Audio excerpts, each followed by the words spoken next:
한국의 부동산 시장은 구매력, 정부 정책, 금리, 국제 상황, 인구 변화 등 다양한 요인의 영향을 받고 있습니다.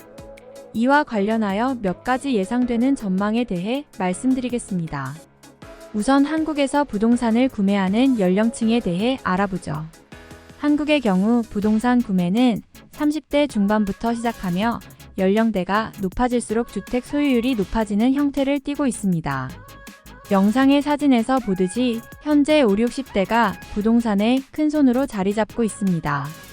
우리는 이 부분에서 한 걸음 더 나아가 주택 소유와 더불어 50대 이상이 현재 어떠한 자산 규모를 가지고 있는지 보아야 합니다. 영상의 사진에 따르면 위의 주택 소유와 다르게 전체 자산의 경우는 70대가 가장 많으며 연령대가 낮아질수록 자산 보유 금액은 점점 줄어들고 있는 형태를 띠고 있습니다.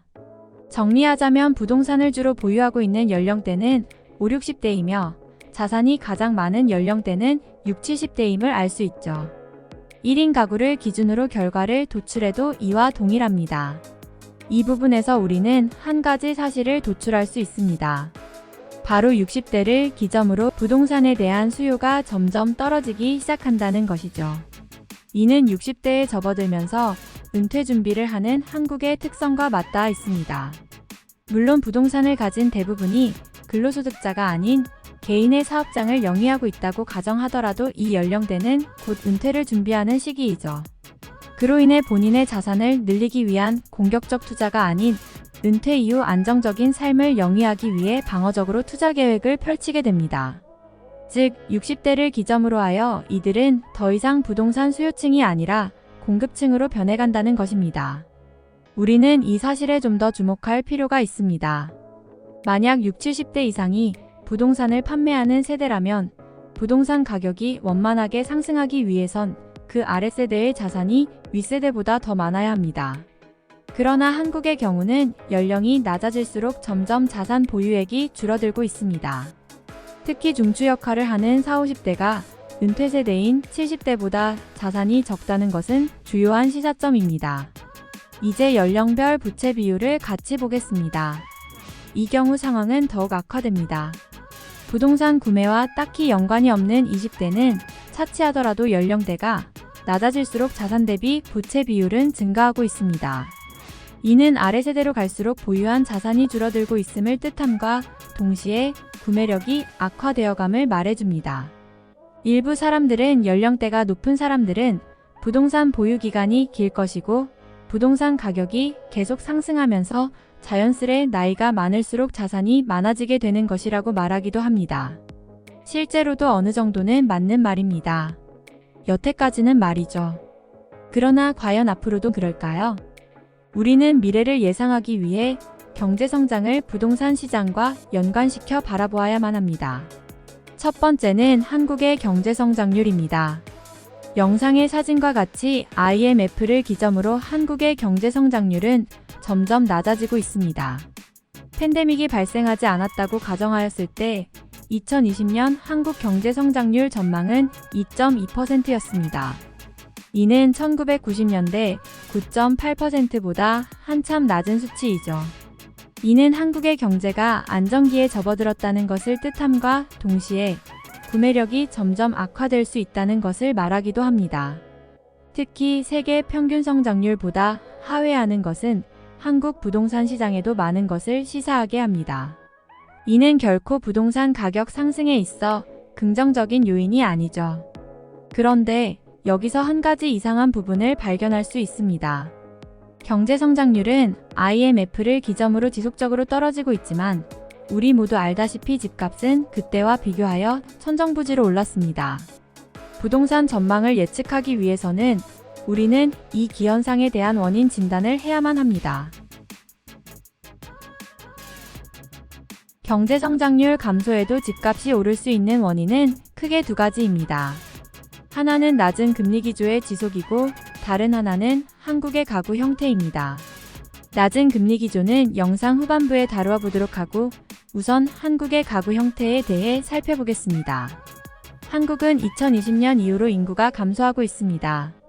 2020년 이전의 경우 인구 증가로 인하여 경제 성장률과 별개로 주택에 대한 수요 증가로 부동산 가격 상승의 원동력이 될 수 있었습니다. 특히 4인 가구에서 2인 가구로 그리고 1인 가구로 가구가 소분화되면서 아파트, 중소규모 주택에 대한 수요가 생겨났죠.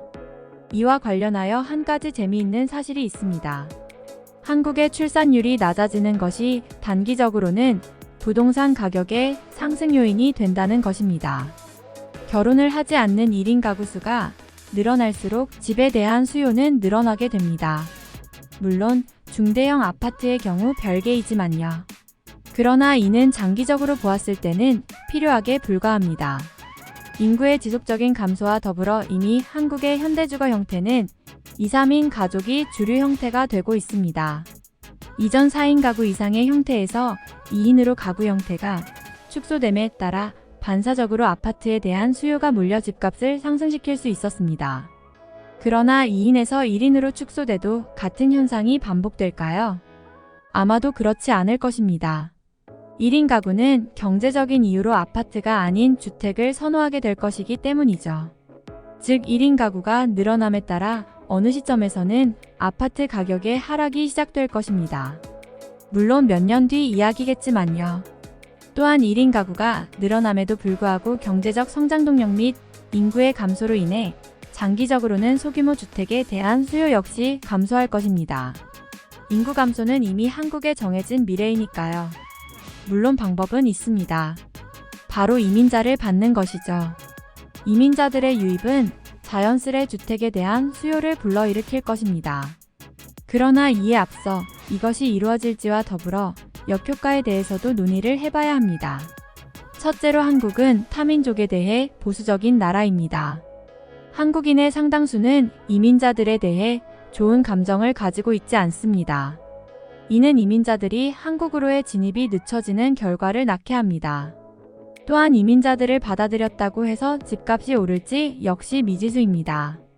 이민자들 역시 더 나은 삶을 살기 위해 인프라가 열악한 지방보다는 서울로 이주하려고 할 것입니다. 그러나 경제적 이유로 인해 아파트를 살 수 있는 이민자들은 많지 않겠죠. 이민자 상당수는 전세, 월세 형태로 삶을 영위할 것이고 이는 한국인들에게도 영향을 미쳐 어쩌면 홍콩의 관짝집과 같은 기현상을 초래할 수도 있습니다. 다음으로 여태까지 부동산 상승을 유지해왔던 다른 이유에 대해 알아보죠. 앞서 언급하였듯 낮은 금리 기조와 양적 완화는 전 세계적으로 위험 자산을 비롯한 집값 상승을 불러일으켰습니다. 이 시기에 영끌족 비투와 같은 유행어도 생겨났죠. 그러나 현재 전 세계는 지속적으로 금리를 인상하고 있습니다. 한국의 경우 3.5%까지 금리를 상승시켰습니다. 한국은 가계의 변동금리 비중이 78에서 80%를 차지합니다. 이는 금리 상승 시 가계의 부채 부담이 비약적으로 커지는 것을 의미합니다. 즉, 금리가 오를수록 가계 상황이 악화되어 부동산 가격이 폭락할 수밖에 없는 구조인 것이죠. 반면 미국의 경우 변동금리 비중은 1%에 불과합니다. 즉, 금리를 올린다고 해서 기존 대출자들의 부담이 커지지 않습니다.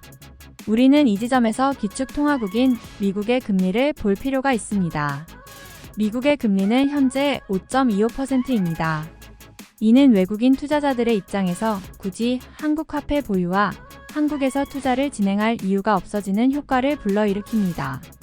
달러만 들고 있어도 5.25%의 금리를 받을 수 있으니까요. 따라서 외인들이 달러로 돈을 환전하면서 원화 가치 하락을 발생시킵니다. 이로 인해 수입 비용이 상승하고 결국 물가가 오르게 되는데 이 경우 정부는 물가를 잡기 위하여 또다시 금리 인상을 고려해야만 합니다. 만약 금리가 추가로 인상되면 부동산 가격은 더욱더 떨어질 수 있습니다. 또한 지속적인 무역 적자가 반복될 시 무역에 상당 부분 의존하고 있는 한국에서는 경제 전반이 흔들릴 수 있습니다. 이 경우 부동산 가격에도 지속적으로 리스크를 줄 것입니다. 그럼 한국의 부동산이 상승하려면 어떠한 현상이 일어나야 할까요? 이에 대해 알아보죠. 현재 한국 정부는 부동산 규제를 점차 완화하고 있습니다. 이와 관련하여 현재 이 효과가 미비한 것은 투자 심리가 회복되지 않았기 때문입니다. 무역 수지 적자, 높은 금리로 인해 투자를 할 수 없는 상황에 놓인 것이죠. 반면 한국 GDP의 상당수를 차지하는 무역에서의 적자 문제가 해결될 경우 투자 심리가 회복 양상을 띨 것입니다. 이와 동시에 부동산 규제 완화 기조가 유지되고 금리 인하 기조로 방향을 돌린다면 투자 심리가 회복되어 부동산 가격 역시 상승할 가능성이 있습니다. 무엇보다 대부분의 자산 가치는 우상향하는 형태를 띄어왔습니다. 이전부터 IMF, 닷컴 버블, 리먼 사태, 팬데믹 등 강한 악재가 있었지만 자산 가격은 항상 그 이전보다 높게 상승하였죠. 현재 한국의 부동산 상황이 악조건이 많은 것은 사실이지만 이 사실을 간과해서는 안 될 것입니다. 재미있게 보셨다면 구독과 좋아요 부탁드립니다. 감사합니다. 지금까지 AI 스토리였습니다.